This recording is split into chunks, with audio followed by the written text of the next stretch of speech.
beautiful downtown Melheim, in the smack dab center of the Keystone State, this is Lou Bryson with Seen Through a Glass, the podcast that's mostly about food and drink in central Pennsylvania. Welcome to episode 60, Gettysburg, After the Battle. I've been meaning to do a Gettysburg profile ever since Ben Wank invited me down to the PA Cider Fest last year, and I saw firsthand how much was going on. I'd visited Gettysburg years ago while doing the PA Breweries books. While I still shudder at the thought of the widely reviled Gettysburg Brewing in the middle of town had excellent beer. The bars in town were good, and Appalachian Brewing had a nice outpost on what was then the edge of town. Things have changed. Gettysburg Brewing is long gone, and Spirits of Gettysburg occupies the historic barn where Gettysburg was. The edge of town has moved past Appalachian Brewing, as Gettysburg's attraction for history hunting tourists has grown. The town is now home to 3 breweries and 2 more tap rooms, 3 distilleries, 2 cider makers in a tap room, and a winery. I tried to get to all of them, but that's a lot. So I went down one weekend and got the interview at Mason Dixon Distillery you're going to hear, and then went back 2 weeks later and got to, well, a bunch of places. You'll remember Dave Dries. He went along with me on a hot June day, and we did the tour justice. This is another episode that's been percolating on the back burner for a while. Like the Danville episode, this one goes back to when I was writing the Pennsylvania Breweries book. When I did entries for the breweries in those books, there were 4 editions from 1997 to 2010. I like to have stuff to do once you'd visited the brewery. Tourist attractions, particularly scenic drives, interesting restaurants, and of course, great area bars. If that sounds familiar to longtime listeners, well, guilty as charged. I guess I'm still doing that. The main interview today is with Yianni Barakos, the owner of Mason Dixon Distillery in the northeast section of Gettysburg. I got an invitation to a distillery dinner there, and I figured it was a good excuse to do the Gettysburg episode. So the usual disclosure, Dave and I got a free meal from the distillery, a really good one as it happens, and some samples of canned cocktails, just so we're all clear on that. And speaking of drinks, here's what I'm drinking today. I've already been drinking this today. It's A. Overholt Straight Rye Whiskey. I was a guest on the Drinking on the Edge podcast today, along with my good friend, rye whiskey historian Sam Komlenik. I'll send you a link to the podcast when it goes up. We were talking about Old Overholt, and Beam had sent us samples, the 86, 100, and 114 proof Old Overholt expressions, some of the 11-year-old, and the relatively new A. Overholt, which uses a more traditional Monongahela mash bill of 80% rye and 20% barley malt. The difference between the A. Overholt and the regular Old Overholt, which we assume has a mash bill more like 51% rye with a healthy helping of corn, was striking. So I figured I'd just keep the bottle handy and have some with you. Let's do that. A. Overholt has a, as I mentioned, distinctly different aroma. It's softer, it's a bit sweeter, and yet it's still got that spicy, herbal, vaguely medicinal character to the nose, but it smells really sweet and fresh. It seems a little bit lighter in body, but still coats the glass nicely. There's some legs coming down there. Yeah, it really clings to the glass. Let's try it. Man, the nose did not lie. It is sweet, even for a rye, and I assume that's at 20% malt. But at the same time, there's a nice, light but there oak character, a little bit of vanilla. Light but flavorful, if that makes sense.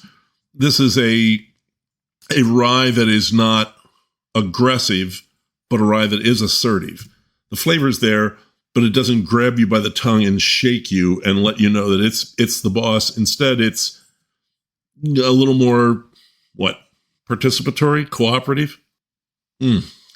That's pretty good. It is coming in at, 95 proof, 47.5%. I understand the list price is about $40 a bottle, which, wow, that's really not bad for a whiskey of this caliber. No age statement, so I can't tell you how old it is, but that's a pretty good bottle, and it makes a really interesting comparison to the old Overholt at 86 or 100 proof. This is a nice whiskey to have on your back bar. And of course, before we really get rolling, here's your smack dab in the center, sponsored by the Happy Valley Adventure Bureau. It's the end of July, and around here, that means it's almost time for the Center County Grange Fair. From August 15th to the 23rd, this will be the 151st Grange Fair, and the traditions run deep. The fair is in Center Hall, and it affects all of Penns Valley. Businesses post special schedules for Grange Fair Week, usually limited hours, because everyone's at the fair. And they're literally at the fair all day and all night. The Center County Grange Fair claims to be the only remaining tenting fair in America. Farm families go, take their livestock to show and compete, and they set up housekeeping in tents on site, laid out in streets under the trees. These are sites that families have reserved for decades. A friend of mine put her name on the waiting list for a site over 20 years ago, and she's still waiting. But you can go just for the day. See the farm animals and exhibits, see the Grange Rodeo on Tuesday, hear live bands, and engage in some of the best people watching in central Pennsylvania. And of course, there's the food. Every good food truck in miles will be there. French fries, tacos, barbecue, ice cream, burgers, hoagies, fried fish, pies, more ice cream, donuts, baked potatoes. It's crazy. Get the details about the schedule and parking, and yes, camping. There are primitive and RV sites available outside the tent city at happyvalley.com under the events tab. Oh, and remember, Route 45 Getaways starts tomorrow, July 25th. More information at ROUTE45getaways.com. Hey, before I forget, we have our 2 winners from last episode's Del Grosso giveaway. I took all the names of the people who entered. Did you enter? And drew the first name for the 2 passes to Del Grosso's amusement park. And our winner is Pauline Austerhout, who lives right there in Tipton. Her favorite Italian deli? Max Market. But she also wants to check out Forno Alto in Altoona, which I can heartily recommend. Shook the hat again, and out came Randy Bittner, our winner for the Del Grosso sauce pack. I'll be honest, I was happy to see this one. Randy's been a listener forever. His favorite Italian deli? Well, sadly, it's only a memory. Isley's in Lancaster, which has sadly closed. We'll get those prizes out ASAP, and thanks for listening. The episode was quite popular. Remember to tell your friends about it. Hey, we all know about Gettysburg, right? Blue and the gray, pickets charged, the 20th Maine at Little Round Top, 77 years ago. Even if you've never been, and personally I've lost track of my visits, most Americans know about this pivotal battle of the Civil War, the high water mark of the Confederacy. So let's skip that and talk about the town. The reason Gettysburg was the site of a battle, and the reason it existed in the first place, are the same. It's a crossroads. In 1760, Samuel Geddes, an Irishman, built a tavern at the intersection of the Philadelphia-Pittsburgh Road and the Baltimore-Shippensburg Road. I guess Shippensburg was a bigger deal back then. But it was Sam's son, James, who in 1786 bought 116 acres of land around the crossroads to sell to settlers, who is considered the founder of the town, the Geddes of the burg, if you will. Meanwhile, his dad found some competition. The Dobbin House Tavern opened in 1776, and it's still there, an operating tavern. We'll visit there later in the show. In 1800, the legislature carved Adams County out of York County and named Gettysburg as the county seat. The railroad came to town in 1858, just in time for the war. Now, post-Civil War, Gettysburg became known for furniture making, something we'll talk about in the interview, so we'll pass over that for now.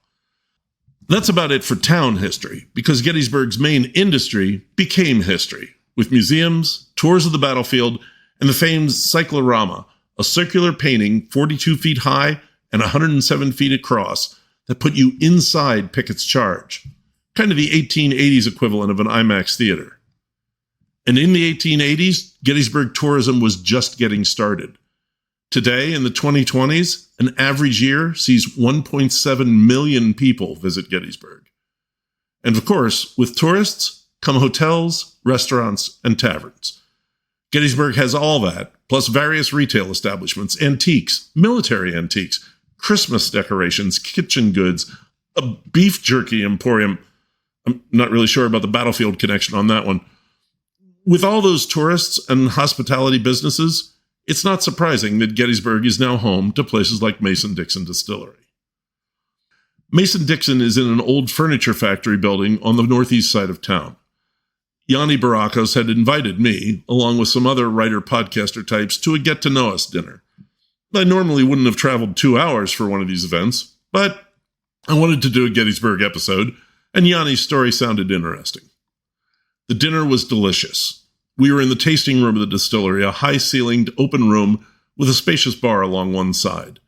We were served small portions of a number of foods, a goat cheese crostini, smoked wings and a berry habanero glaze that were top-rate, fried Brussels sprouts with a fruit relish. The mains were also small portions, filet mignon with a house-made chimichurri, pad thai, and the one we kept talking about, a masterful shrimp and grits with an andouille sausage gravy. Man, that was good. Then we got a tour of the distillery, asked a bunch of questions, and then we got our samples of canned cocktails and headed back over the ridges to Milheim. Oh, the interview? I got there early and did it before dinner. Here we go.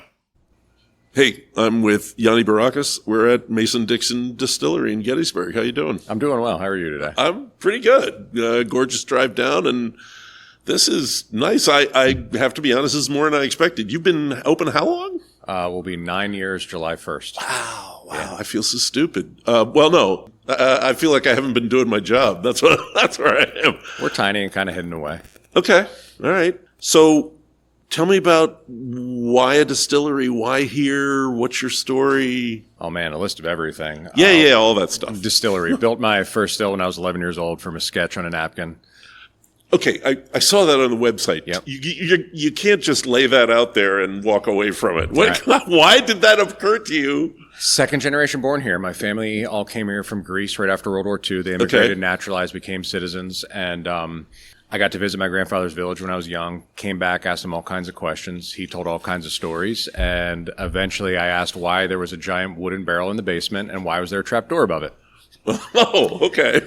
And his response was, well, we'd make our wine, and when we wanted more, we'd just scoop some down and bring it up. And that naturally led into what they would do with the leftover pressings with the fruit pomace, and that was make Tsipouro, which is Greek moonshine, which is a clear grape brandy, very similar, pretty much the same thing as Italian grappa. And do you make that here? I do. Uh-huh. I do. Okay. We have some. It's delightful. Okay. I mean, it's a crowd splitter. A clear brandy's not for everyone, but Yeah. I love it.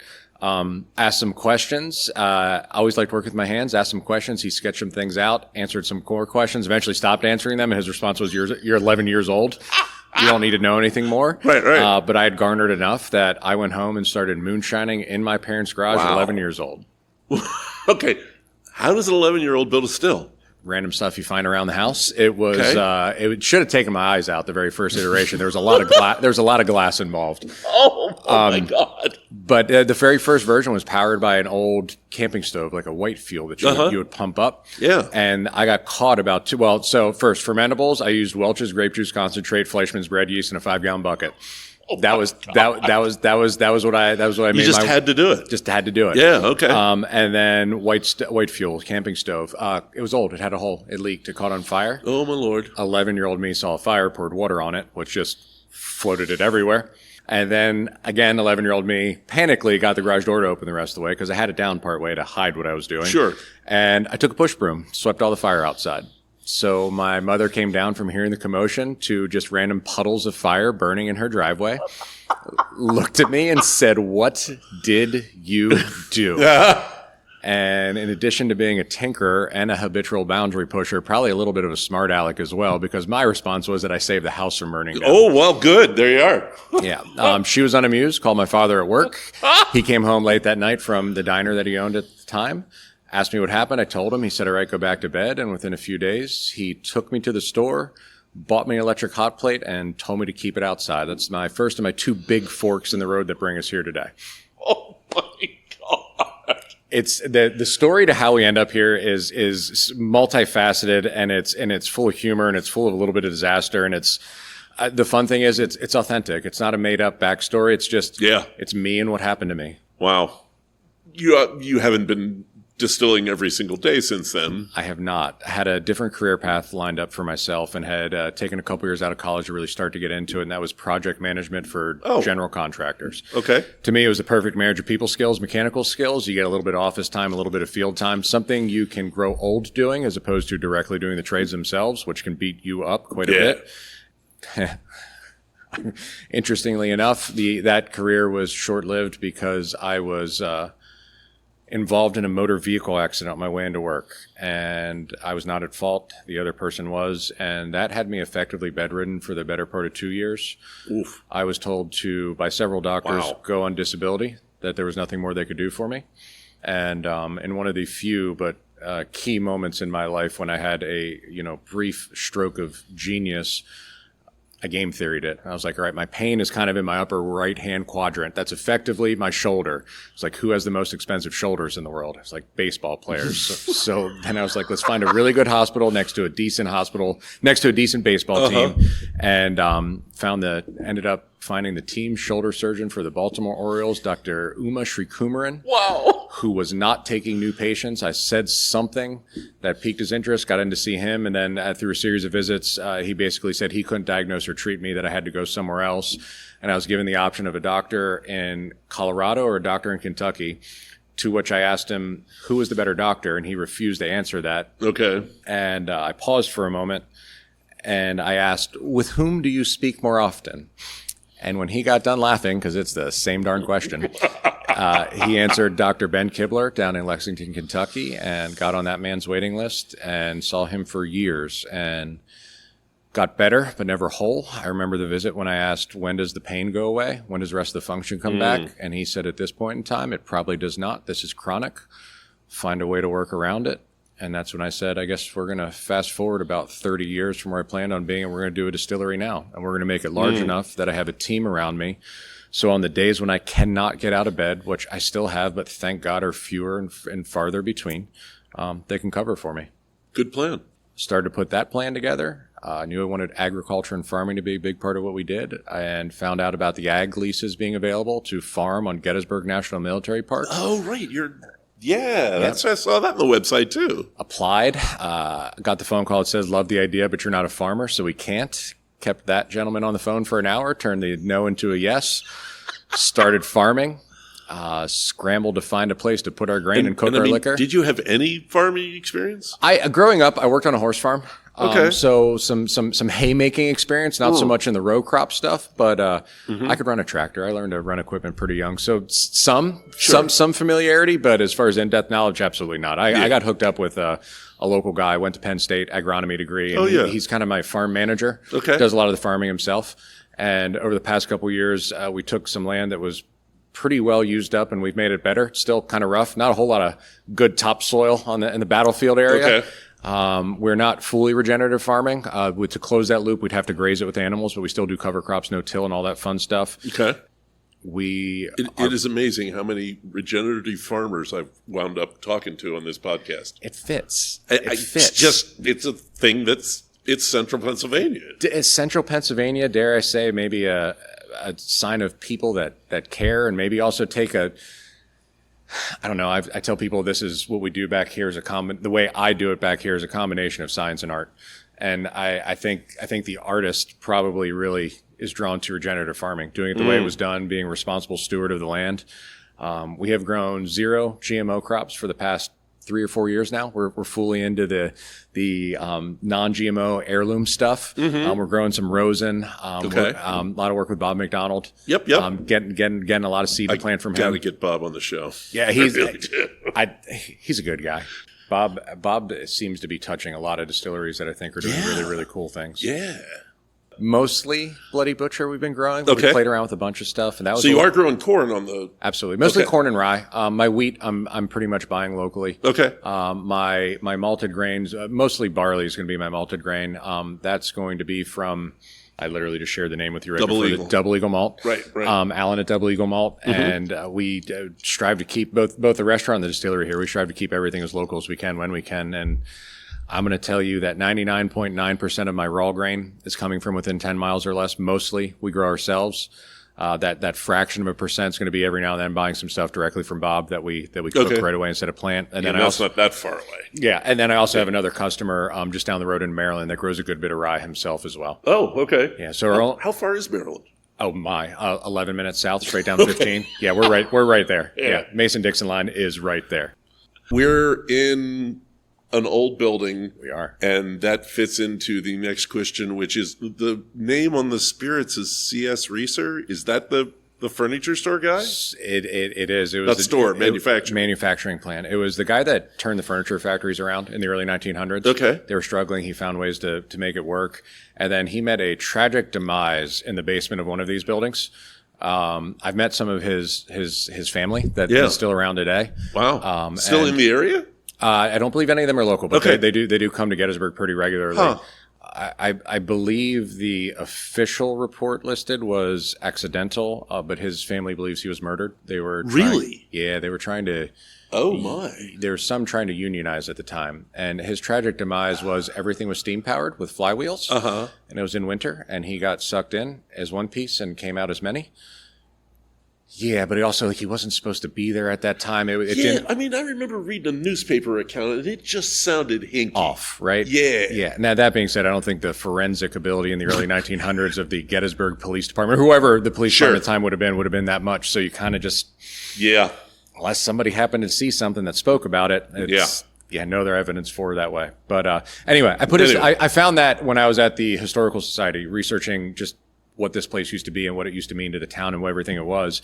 And I came across that story, and being in Gettysburg, I can't say I'm a huge believer in ghosts, but I figured that if there was any parts of that man around here with his soul, his spirit, or his ghost, that I would like for him to not mess with me while I was here. So C.S. Reeser Special Edition graces almost every single bottle that we make. It's propitiatory offering. It is. I have his photo hanging in my office. Oh, wow. Yeah, this place used to be a massive economic driver in its time. They existed for a little over 50 years, but for over 30, they employed over 325 people on this property. Okay. It was a huge operation. Yeah. A huge operation. And then after that, sat empty, or? It was a bunch of different things over time. Parts of this building were used as a flea market. There's been a cardboard processing stuff.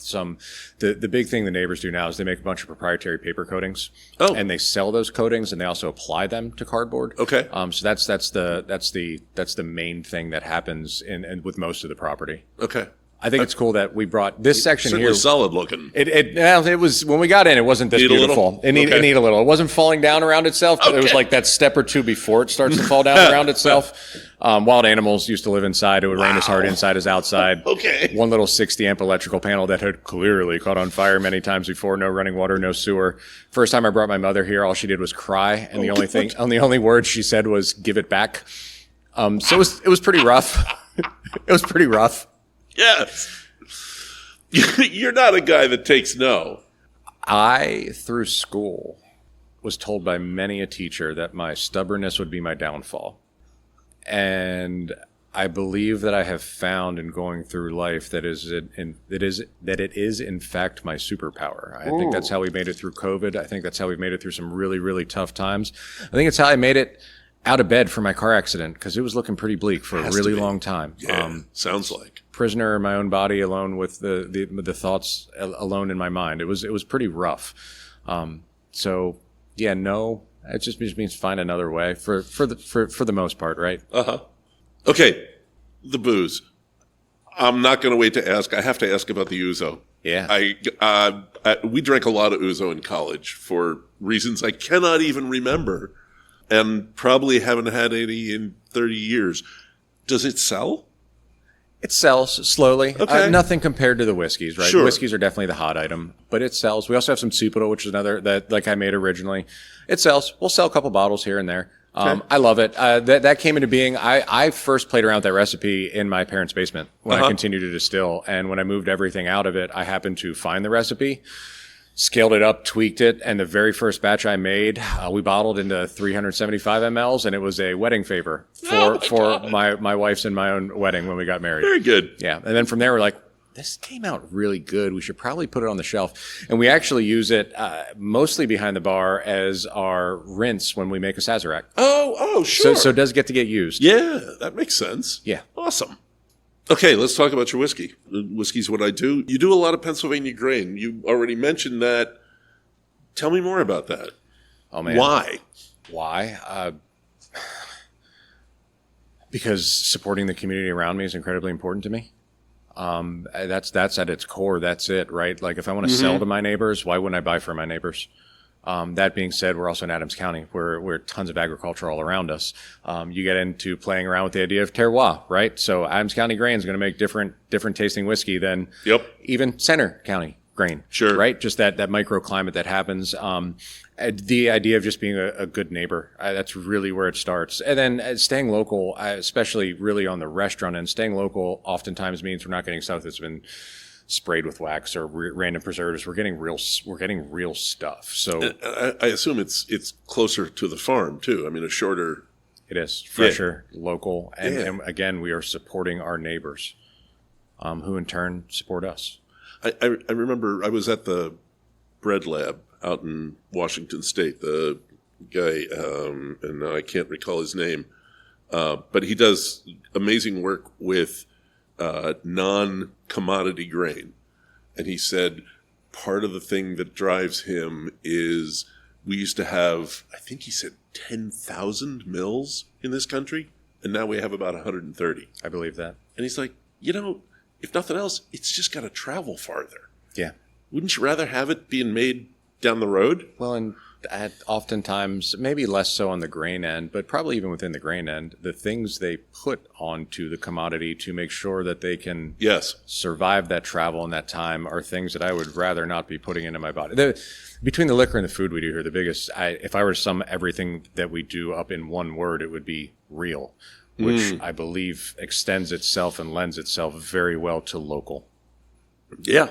I mean, and you mentioned it yourself. You have a real story, and I think that counts for a whole lot. You're using Pennsylvania grown barley? Yes. Where are you growing barley? Here? So I'm not growing the barley. Okay. Allen, Double Eagle Malt, they are getting from a couple different places, but they know that I'm Pennsylvania only. So there is a farm somewhere up above Harrisburg where they're getting their barley. Okay. My land that I farm doesn't drain the best, so trying to grow barley would be a very uphill battle. And being that it is national park, I can't go through and tile it or regrade things. So barley is one that I've just shied away from trying to grow. Yeah. Yeah, it doesn't seem to be something that a lot of people are doing grain.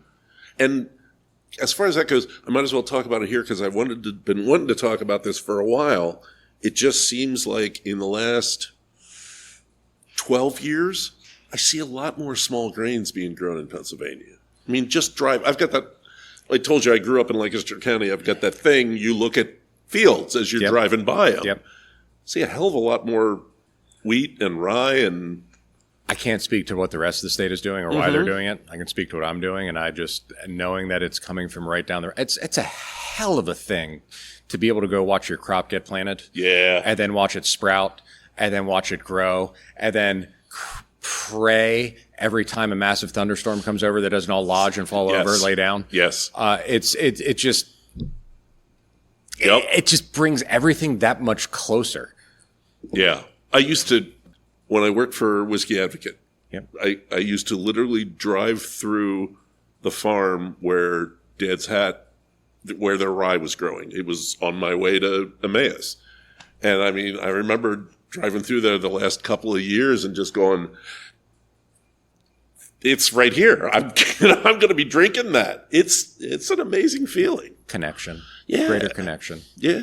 Which is in a large part, I think, now that we're talking about him, thinking as we're talking, I think that's a large part of the allure of any of us small guys. Yes.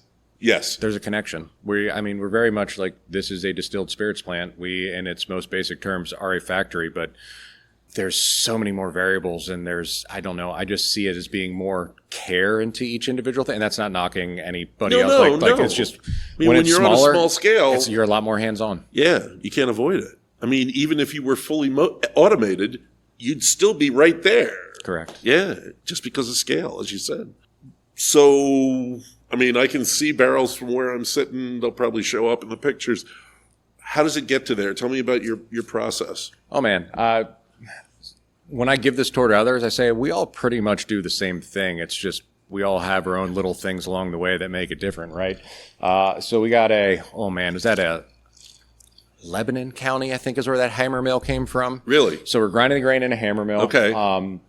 Then we're cooking in my mash cooker, which is going to be direct steam injected. And that used to be a butter remelt tank, I think made in Wisconsin somewhere. Made its way to me. Oh, my God. And then I love hearing about dairy equipment in this. Well, it's all sanitary fittings, so right? It's all the same thing. All stainless. Shiny and silver. Yeah. Then we got 4 fermenters here, running about 600-gallon mashes as we go through. Why a big ice machine? Because I needed a spot to put one for the restaurant. Oh, that's really not for distillery purposes. What the hell has to do it? I got a drain right there. I got filtered water right there. We're good to go. Makes sense. That's going to be very unfortunate with that. Inevitably dumps a load of ice in the middle of our conversation, but we ferment about 600 gallons at a time. Okay. I don't go for real big beer. I think lower ABV beer gives us tastier product. Okay. We typically ferment most of our mashes. We ferment dry in about 5 days, so we go pretty quick, not leaving a lot of chance for any infections. When you say not big, where are we? What are we talking 7.5. about? Okay. Yeah. So we definitely could go larger and increase our output. Yeah. But I like what comes off there. More room for flavor. More room for flavor. From there, we pump. Everything starts life in my Frankenstein's monster still, which I was telling you off. I was about to say off camera, off mic. Yes. Man, that thing was originally purchased from somebody who. I really wish I'd seen it before it got, because it sounds crazy. Yeah, got sold a little bit of a story. That thing almost sank us before we ever opened. I went to the bank, hat in hand, and said, I need some more money. And they said, we're not going to lend you anything more until you open. And I said, that's unfortunate. How do you start bankruptcy? And they said, well, come closer. Talk to me. I said, I have everything I need other than a boiler and the piping. I said, we're going to repower this thing from direct flame, and we're going to go steam. And after a longish conversation, I was able to secure some more funds. Wow. And away we went. Wow. I believe I have one of the few. I don't think a lot of people run like this. So we have a pot with a column, so your typical hybrid. Mm-hmm. But we're actually direct steam injection. That's not jacketed. Oh. Yeah. Oh, it goes right in the bed. Oh, yeah, you should hear it heating up. It sounds like so it doesn't scorch because it agitates everything. Okay. All right. Sounds like a horde of very angry bees when you fire it up as that temperature differential is really high. And then she quiets down and she runs quite nice. Not the way she started out. Oh my God. Yeah, cut the column off of it, found another column, put it on. I don't know that I've ever even heard of that. I believe that I saw, when I was trying to find proof of concept that this would actually work, I believe Vendome actually made a direct injection steam literally pot still. And I think it was somebody's recreation of what their great-great-grandfather used to run moonshine. So it was the pot was really long. It looked like a giant propane tank with a very simple head on it. And I don't recall there being any trays or anything like that. But I was like, well, Vendome made it work.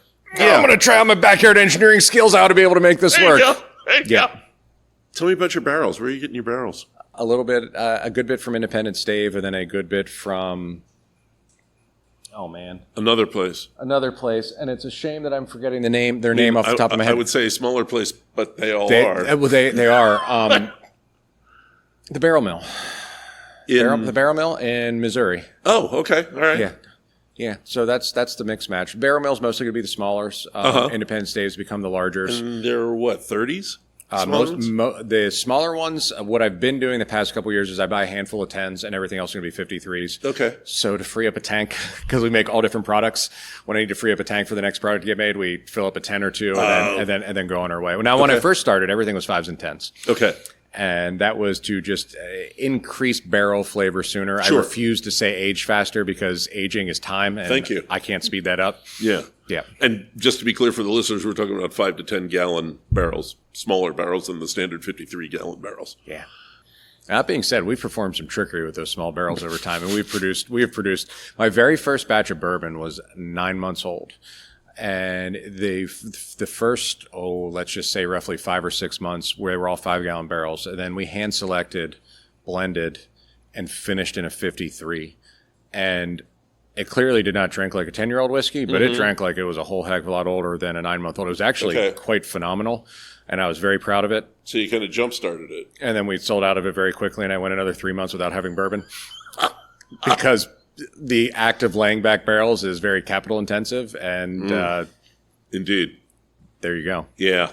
Well, I mean, I've had some very good small barrel stuff. I've had some small barrel stuff that made me want to swear off small barrels.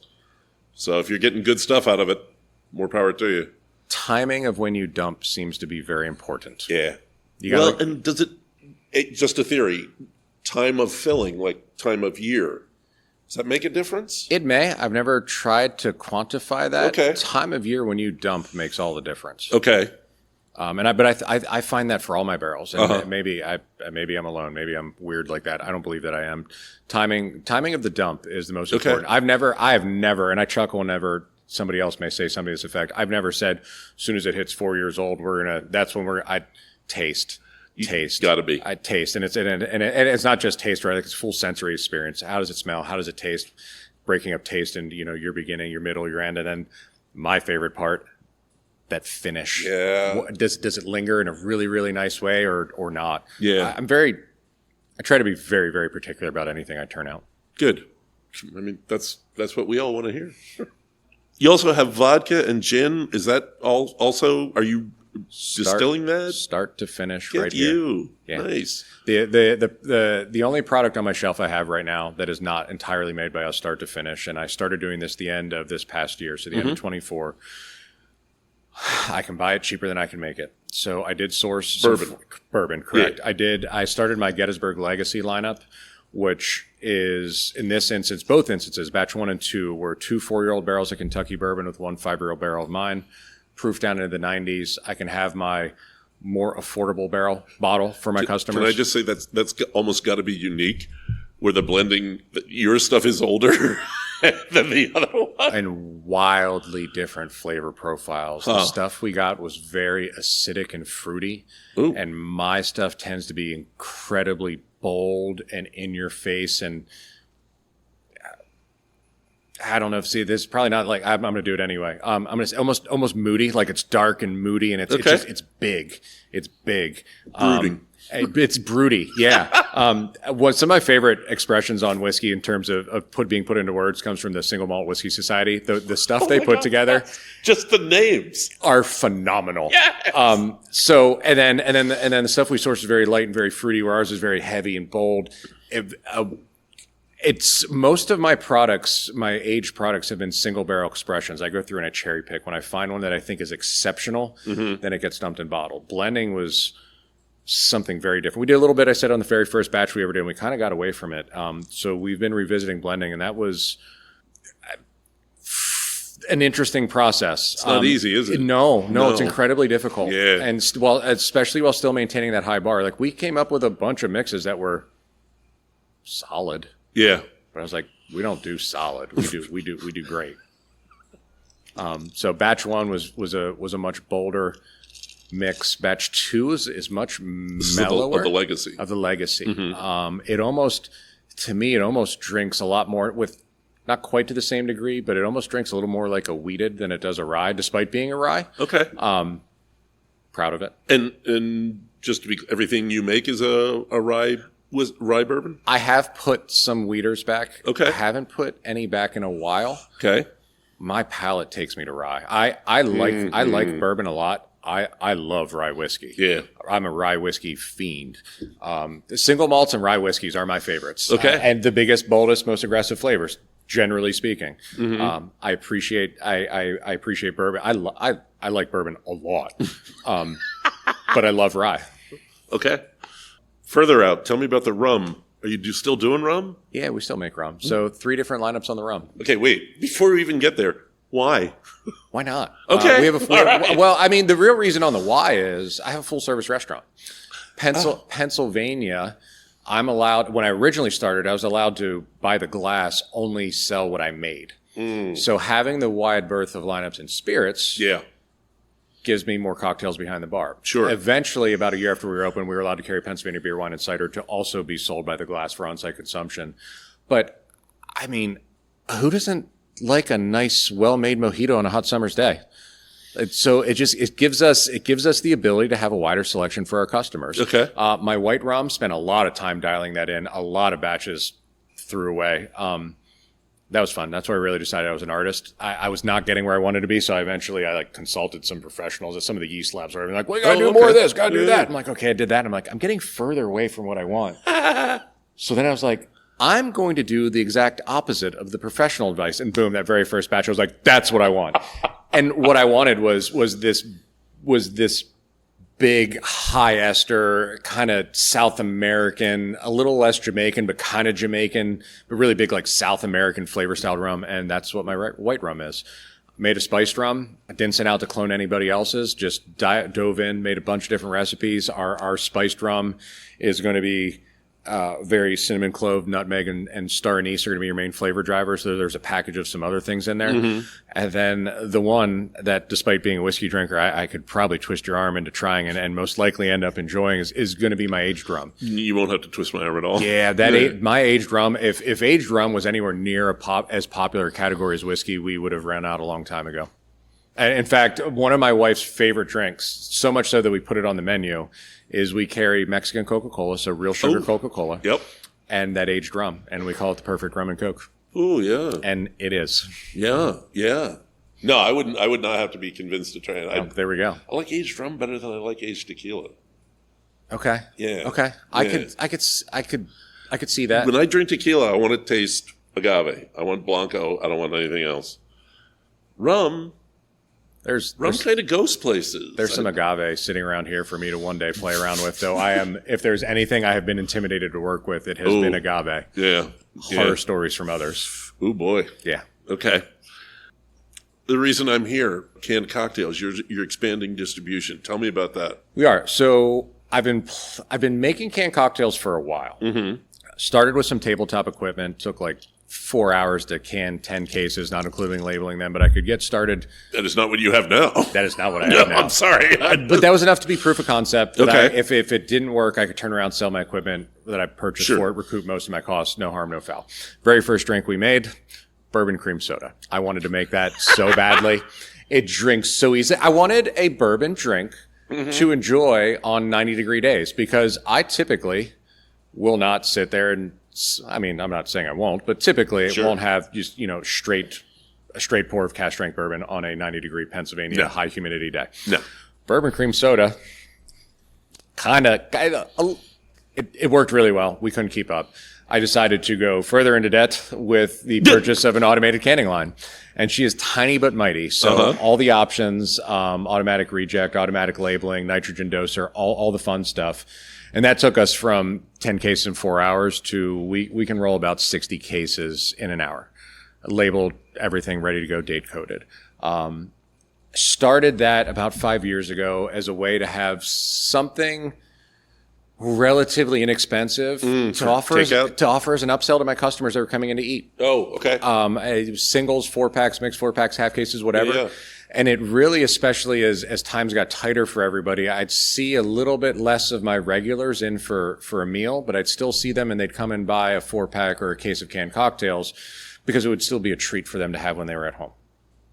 September of this past year, Pennsylvania adopted new state law allowing our beer distributors, which is where in Pennsylvania you go to buy your beer since we're a control state and it's all broken up being weird, allowed them to purchase an additional license to sell RTDs as long as they are 12.5% alcohol or less. I didn't realize it was that high. Okay. So we jumped in and picked up a handful of accounts. My sales guy left me earlier this year, so I jumped in, drove that up to 65 accounts, just brought a new guy in to go out and replicate my method of selling, but do it 5 days a week so we can go win some more accounts and spread the word of Mason Dixon Distillery.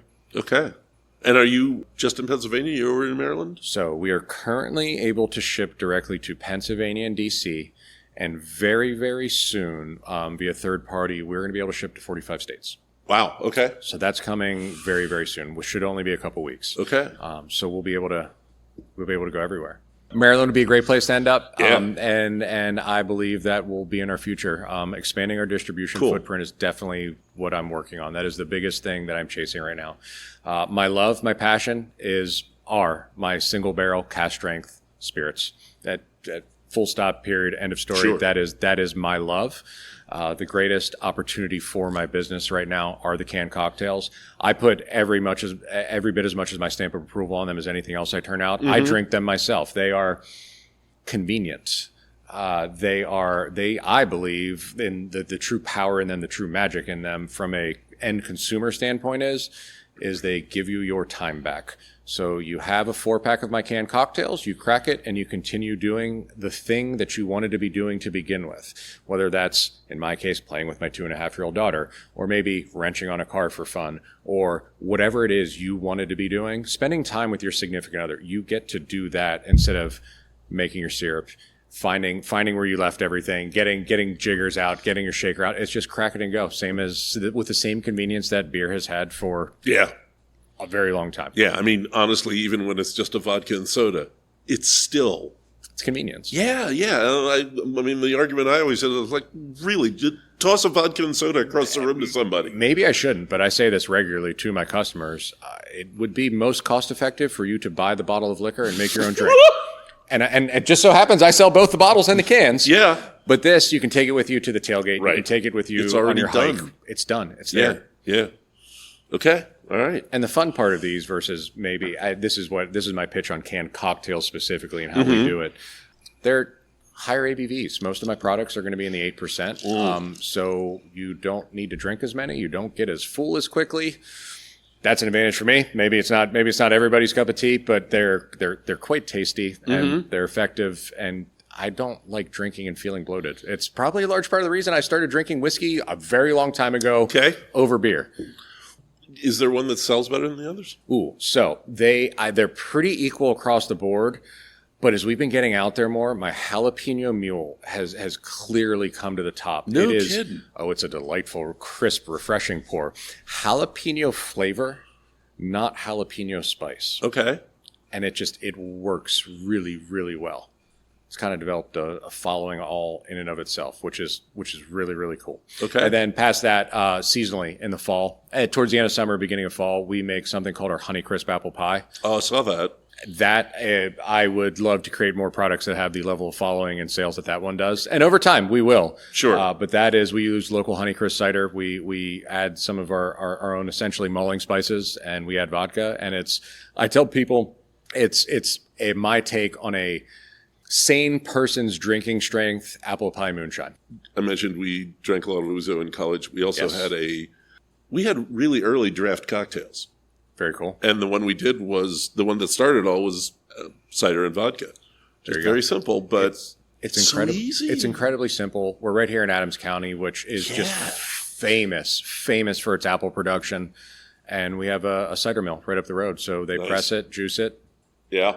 We go and pick it up. Yeah, coming down here, literally crossed the border, and there was an orchard. Yep. Oh, there's a lot. Yeah. There's a lot. Yeah. There's a lot. Something to do with a very, very long time ago, volcanoes. And so half of the county is good for growing row crops. The other half's good for growing fruit. Nice. Yeah. We've glancingly talked about the pub. Tell me about the food, about the place. Again, real is the thing that sums it up. We make almost every single dish up there from scratch. All of my beef comes from one local farm. They take my spent grain, finish their cattle on it. We buy the beef back. A lot of comfort food with a lot of our own twists to it. We typically will run total on any given week right around 40 items, which making the majority of those 100% from scratch, start to finish, is a big call, especially seeing as how we're open Thursday through Sunday. We've got something for just about everyone. We have some appetizers. We have a couple salads. We have a couple sandwiches. We have a couple entrees. We make all of our desserts from scratch. Just real food. I believe we've been on the real food kick since before the real food kick made with real ingredients really picked up in the past year or two or three. That's just been what we do. Real stuff in. Excellent. Yeah. Excellent. And just also, like distilling, quality in it really helps give you quality out. Where do things go from here? What's your best read on what works well for you at this point? Right now, expanding canned cocktails, expanding our wholesale distribution within the state as much as we can. Okay. Eventually looking into moving into other states. But right now is own our own backyard with our products. Yeah. Before we try to go into anybody else's backyard. Make more booze, sell more booze. That is the future. That is a beautiful idea. And see how far we can go with it. Okay. That's all I got. Awesome. Thanks very much. Thanks for coming. Looking forward to doing a little sampling. Likewise. Okay. Likewise. Thanks. Cheers. Pleasure. Thank you. Yep. Again, an excellent meal, and I really want to get some more of that Tsipouro. And I cannot believe I'm saying that about an unaged brandy. It was vaporous and delicious, and it just kept getting better as I held the glass and it warmed up. Wow. All right, let's talk about the places we visited on the second trip. One of the places we didn't get to this time was Plowman Cider's Taproom on the Square. Well, that's where I recorded the Stone Fence episode, a comfortable open space with a small stage for live music. There are the house ciders, PA spirits, and always a few outstanding Pennsylvania beers. I got a Human Robot Check 10 there last time. One of the few places you'll see these excellent beers outside the brewery tap rooms. Another place we didn't get to was Atomic Dog Cider, just outside of town. I've had Atomic Dog in the past. It used to be known as Jack's Cider, and it's clean and crisp, with some Fruit Plus ciders available: pineapple, peach, pear, cherry. Where did we go? Well, we got into town just before noon on a sunny scorcher of a day. Just hot, though, not laden with the semi-tropical humidity you can get in southern PA. We parked under a shady tree on Chambersburg Street, the east-west axis of town, just east of the square, and we walked to the Honeybee Restaurant, which used to be Ernie's Texas Lunch, a regular stop on the Texas Hot Trail. I'll admit I was apprehensive. Happily, the sale had been amicable, even friendly. Not only did most of the staff stay on, there was a little Ernie's section on the menu, with the Texas Hot, the cheese dog, and the dummy. All the Texas Hot fixings without the dog. We got Texas Hots with fries, as we reminded ourselves it's good to lay in a base when you're sampling.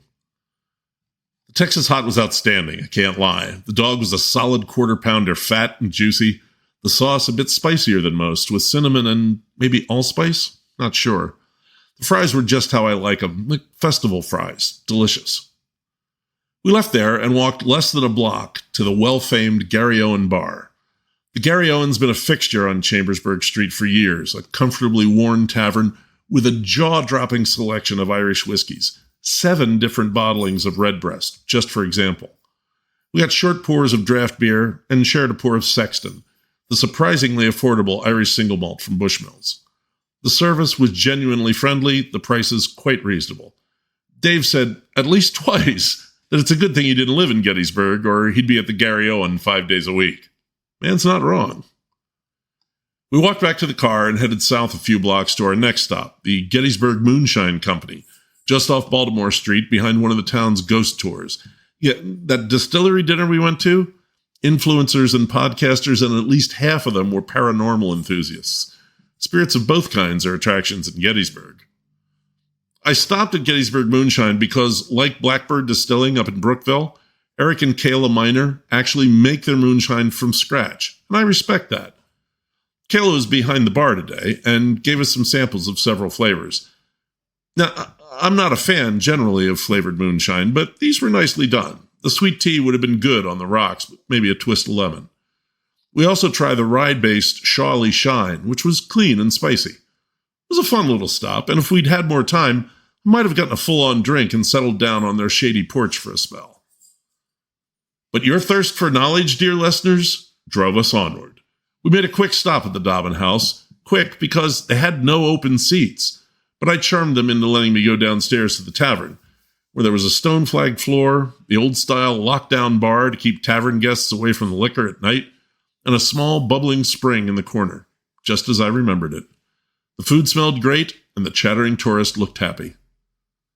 We went across the street then to Bantam Coffee Roasters for a restorative cup. Oh my, their air conditioning was out and they'd been roasting coffee that morning. Had to be almost 100 degrees in there.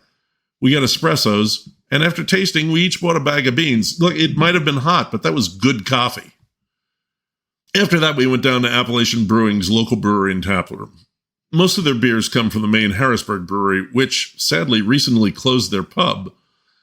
There is a small brew house on premises. I'm not sure how often it's used. The place is quite large, but we got the last 2 seats at the bar. It was rockin' busy at 2 in the afternoon. Service was a bit overwhelmed, but I did finally get a black IPA called All My Exes that restored both my cool and my faith in this central PA institution. So much so that I got a 32-ounce crowler to take home. I bought some ice and jury-rigged a cooler out of 3 plastic grocery bags and an Amazon box for the crowler, and we pressed on, under threatening skies. We slid into an open parking spot on Baltimore Street and hustled down the sidewalk just as the rain was starting, and ducked into Reed's Orchard and Winery tasting room. Reed's tasting room sits at one of the lowest spots in town. Why do I mention this? Because shortly after Dave and I got our taster flights of 5 ciders, it had rained so heavily that water was running down the streets on 3 sides of us in sheets 2 or 3 inches deep. We relaxed and enjoyed the ciders. I particularly liked the Grizzly, a semi-dry cider made with smokehouse apples, a relatively rare apple that my grandfather used to grow in his backyard. We didn't try any of their wines, though I was tempted by the Nebbiolo. After the rain stopped, we walked back to the car under overcast but much cooler skies. By now it was 4 o'clock, and more places were opening, like the Michaud Brewing Tap House.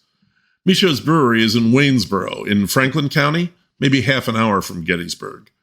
They offered short pours, so I got the Secret Blue Blaze Hazy IPA, which was quite good, flavorful and clean, and the Double Yellow Birch Double IPA, which was a damned good beer, an eye-opener with a ton of piney tropical hop flavor. Dave went old school with my Bock, and it was clean and delicious. We walked down the alley to the tap room for Pilgeroo out of Pottsville, which is just downhill from the Yuengling Brewery, but we'd had bad information. They didn't open till 5. I've heard good things, but we had to miss it this time. One more stop in town, Fourscore Brewing, was off the main streets, and we dodged a few more raindrops getting into their airy tap room. Just as we settled in at the bar, who walked in but Yianni Barakos? He had his 2-year-old with him. It was a sales call. Fourscore carries his cocktails. It was fun to run into him again. But I was honestly overjoyed to see that Fourscore had a Dortmunder export on offer, one of my favorite styles. And even more so, to see that it was on a Lucre tap, those Czech side pull taps that allow tight control of the foam. I ordered a mug. You'll have to look at the pictures on Instagram. It's gorgeous. And it was bang on tasty, too.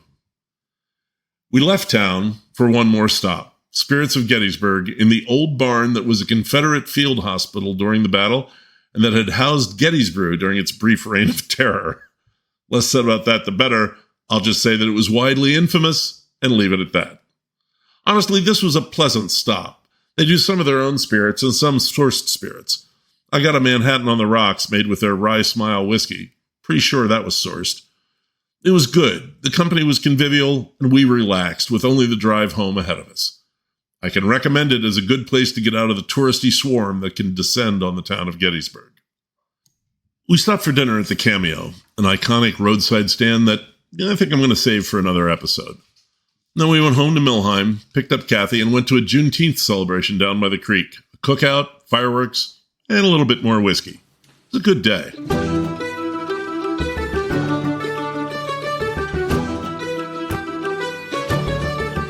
I do want to tell you a quick story about something I did with peaches.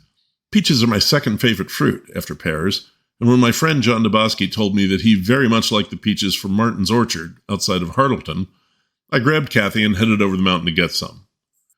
They had garnet beauties and centuries, and I got a small basket of garnet beauties that were beautiful and ate well. But they also had a flat box of over 24 large seconds of both type, a little overripe, misshapen, maybe a bit green at one end, for $5. So I got that too, figuring I could do something with it. When we got back, I started peeling and slicing the seconds. When I was done, put them in a steel mixing bowl and poured 2.5 cups of sugar over them and gently stirred it. The sugar would draw the juice out of the peaches. I covered the bowl and put it in the fridge overnight. The next day, I poured the syrupy peaches into a fine mesh colander over another bowl. I took a steel mixing spoon and mooshed the peaches up against the colander. The juice poured down into the bowl. I put the colander down on a plate and added 2 cups of vinegar to the syrup, half apple cider vinegar, half white wine vinegar. That's right, I was making shrub. I wound up with 2-liter bottles of shrub and put it in the fridge while we went away for the weekend. When we got back, the sediment had settled, and I decanted it. Now I have a little under 2 quarts of shrubs for drinks this fall and winter. But wait, there's more!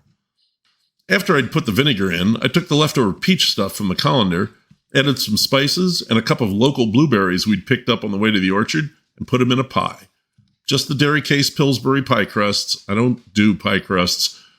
I baked it at 425 for 20 minutes, then at 375 for another 45 minutes. It smelled great, and it was a good pie.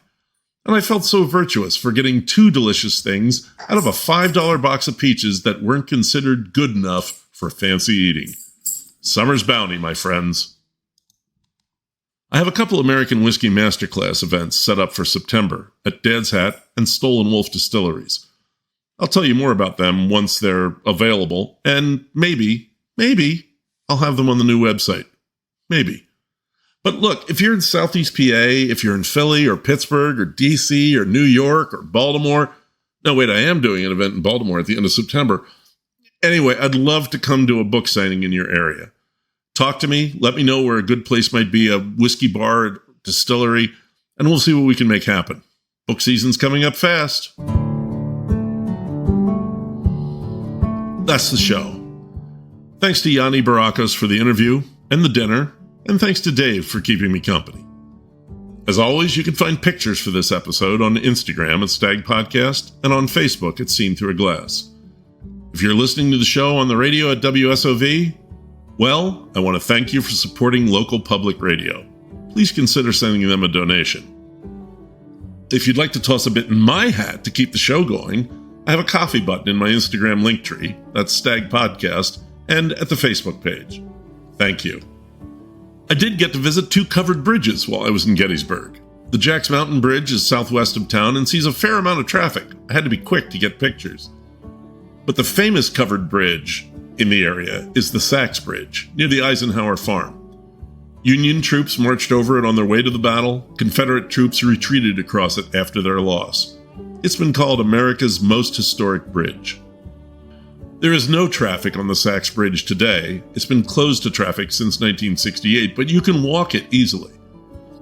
It's a rare Pennsylvania example of the Criss-Cross Town Truss covered bridge, and there are 2 long windows in the side cladding that expose the truss. It's beautiful at sunrise and sunset. It's also allegedly haunted, and there's a tale of 3 Confederate soldiers being hung there. My dears, everything in Gettysburg is haunted. It's good for business. I've found that a full flask and a good flashlight keeps the spooks at bay. The next episode will be something near and dear to my heart. Near, in that the interview subject was only 2 minutes away. Dear, in that it's a food niche that's very central PA. Places I've been patronizing for literally as long as I can remember. I only wish I'd had this for Independence Day. Until then, thanks for listening. This is Lou Bryson on Seen Through a Glass from the smack dab center of the Keystone State.